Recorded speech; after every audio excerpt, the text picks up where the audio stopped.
Hey folks, welcome back to Game Geeks. I'm your host, Kurt Wiegel. This is episode 300, which is kind of a big deal because one, we've been gone for quite a while, and two, we hit 300 episodes, which is amazing for considering where we started. So I was debating for a long time, Rob and I were kicking ideas around, what do we do for the 300th episode? It should be significant, it should be something big, should be a milestone. And then with everything that's been going on all over the place in our lives, we just decided, hey, our gift to you for the 300th episode is we're going to start filming again. So, hey, we're back. Today we are going back in time, ladies and gentlemen. We're going back to something that I first discovered back in the early to mid 90s. And this is one of the original World of Darkness games. Now, I've already reviewed several of these. This is a subset of Werewolf the Apocalypse. One of the things about the cosmology in Werewolf the Apocalypse is that there are all these weir critters running around that do various roles for Gaia, or various roles in keeping the earth safe, pure, protected, whatever. Now, in the cosmology and in the mythology, there was a war of rage in which the werewolves kind of turned on everybody else for one reason or another, and most of the other group, called the Fera, most of the other group are in hiding or extinct or just not many of them left, and don't generally interact with lupines, the werewolves, Garou, on a daily basis.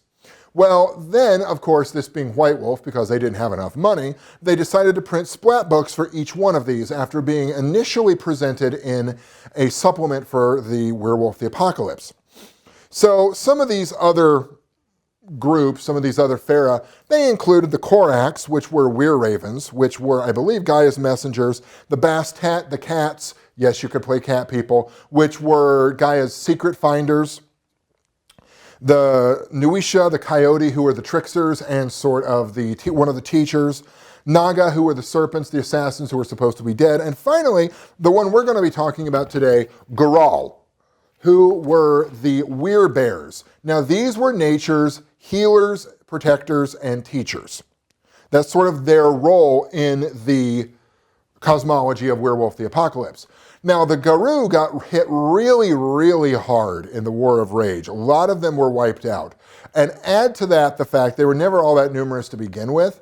And from most of the stuff I've read, the Gurahl were the reason the Garou started the War of Rage to start with, because one of the high-level abilities that the Gurahl have that you can get toward the end of your character life is the ability to raise someone from the dead. And the Garou decided they want that. The Gurahl weren't willing to share because they thought the Garou lacked wisdom to use it. Thus, everything got kicked off. So with Werewolf, you had a person that was one half spirit, one half wolf, one half human. And if you're thinking that's three halves, it doesn't add up. That's a lot packed into one form. That's kind of what the Garou were. One of the things about those were that you had different forms that you could take. Different like physical forms that you could transform into in order to do different things, usually go into battle. So for the wolves, they have certain names. For the Gurahl, they had others. They were the Homid, which is the man, the Arthrin, the near man, the Krynos, which is the war form. So if you can imagine a 15-foot man bear coming at you to maul you, you can get an idea of what they kind of look like. The Bjornin, who are the ancient cave bear, and finally the Urstus, which is the normal bear form, although I present to you there's not much normal about a bear form. Now, the different tribes that were available were the Forest Walkers, who are kind of the brown bears, Ice Stalkers, Polar, Mountain Guardians, the Grizzlies, and finally the River Keepers, which were sort of the black bears. None of them were inherently more powerful than the other ones. They just had slightly different widgets that came with each one, but they sort of gave you an idea of the background.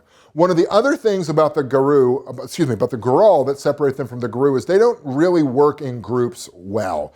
The Gurahl are very much independent workers. That's one of the things. Bears are fairly solitary creatures. So they get together, they mate. They're all about protecting the young and protecting the cubs. But in the end, they are pretty much solitary creatures. In fact, there's a quote in here from a werewolf who, you ever hear about the two Gurahl that high-fived each other going down a mountain path? Yeah, that was a big wild revel for them. They just don't do a lot of group activities. So there was never a really good reason for multiple Gurahl to run around. The only thing I could really think of, or that really could be presented, is if you've got a group of Garou and someone just has to play the Werebear, that would be me, then these are your options. So sort of like in their war form, there are advantages that the Gurahl can take. Instead of using their rage to gain extra attacks, the Gurahl use their rage to get tougher. So I honestly believe one-on-one a Gurahl could pretty much smack down a Garou without a whole lot of trouble. The problem is the Garou don't travel in singles, they travel in packs, which is sort of what damaged them in the first place. To be honest, all jokes aside, I sort of resonated with the bear-like nature of the Gurahl. They're fairly peaceful. They don't set out to tear people apart like some of the Garou do. They are healers, they're teachers, they're overall nice people, but once driven into a rage, may God have mercy on your soul, because they're sure as hell not going to. This was a nice addition to the Werewolf the Apocalypse line. All of the different Pharaoh types, they added something different. I suppose if you wanted to, you could have what I call the Ballroom Blitz. So you could have a party that consisted of a Gurahl, a Naga, a Nuisha, and a Roquet, which were the Weresharks that I didn't mention earlier because I kind of forget what their rolling guy was. So if you really wanted to, you could have a Ballroom Blitz like that of a bunch of different weird creatures running around, but the philosophies are so fundamentally different that I think you'd have a hard time making that group mesh. But a lot of times, as we saw in the old World of Darkness, it wasn't as much about making the groups mesh and have a good storytelling experience as it was, what can I tear apart with my bare hands with this particular character? For Game Geeks, I'm your host, Kurt Wiegel. Good day and good gaming.